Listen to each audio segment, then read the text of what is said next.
एक बार नारद जी ने भगवान विष्णु से प्रश्न किया, प्रभु, आपके भक्त प्रायः गरीब क्यों होते हैं? वे जीवन में इतनी कष्टमय स्थिति में क्यों रहते हैं, जबकि आपके निंदक और अधर्मी व्यक्ति धन संपत्ति में संपन्न होते हैं? भगवान श्री हरि मुस्कुराए और बोले, नारद, मेरी कृपा और लीला को समझना बहुत कठिन है।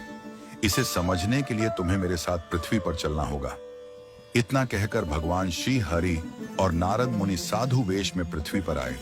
वे दोनों एक नगर पहुंचे और वहां के एक धनवान सेठ के घर जाकर भिक्षा मांगने के लिए दरवाजा खटखटाया। सेठ जी गुस्से में दरवाजे की ओर आए और देखा कि दो साधु खड़े हैं।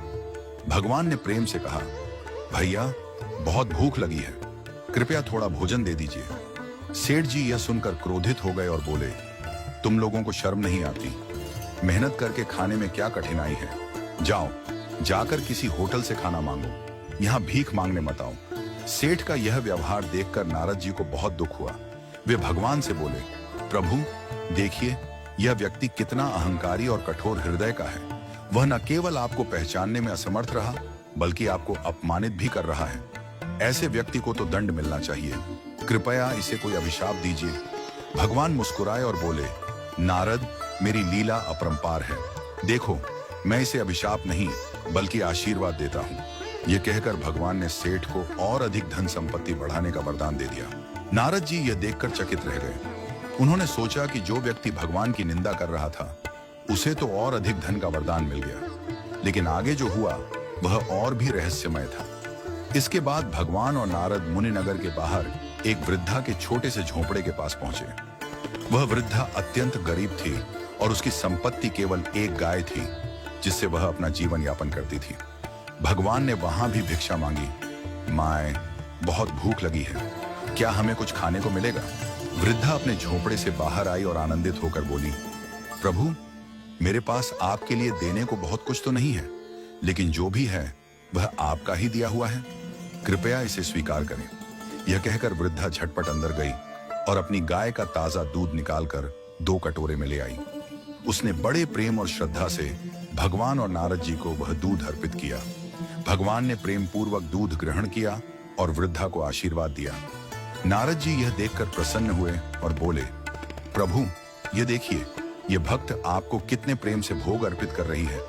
इसने अपने पास जो भी था वह सब कुछ आपको समर्पित कर दिया। कृपया इसे कोई बड़ा वरदान दीजिए जिससे इसका जीवन सुखी हो जाए। भगवान ने थोड़ी देर सोचा और वृद्धा की गाय को मरने का अभिशाप दे दिया। यह सुनकर नारद जी अत्यंत व्याकुल हो गए। उन्होंने कहा, प्रभु, यह आपने क्या किया? यह तो आपकी सच्ची भक्त है। इसकी गाय ही इसका एकमात्र सहारा थी और आपने उसे ही छीन लिया। यह अन्याय क्यों? भगवान ने नारद जी की ओर देखा और बड़े प्रेम से समझाया, नारद, तुम्हें मेरी लीला समझ में नहीं आई। यह वृद्धा मेरी परम भक्त है और शीघ्र ही इसे यह संसार त्याग कर मेरे धाम आना था, किंतु इसकी गाय के प्रति अत्यधिक मोह था।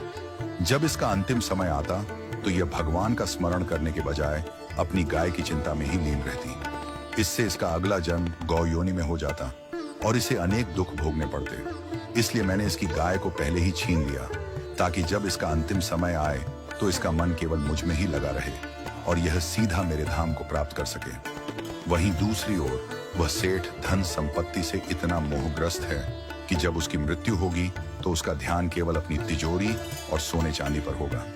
इसके कारण वह अगले जन्म में तिजोरी की रक्षा करने के लिए सांप के रूप में जन्म लेगा।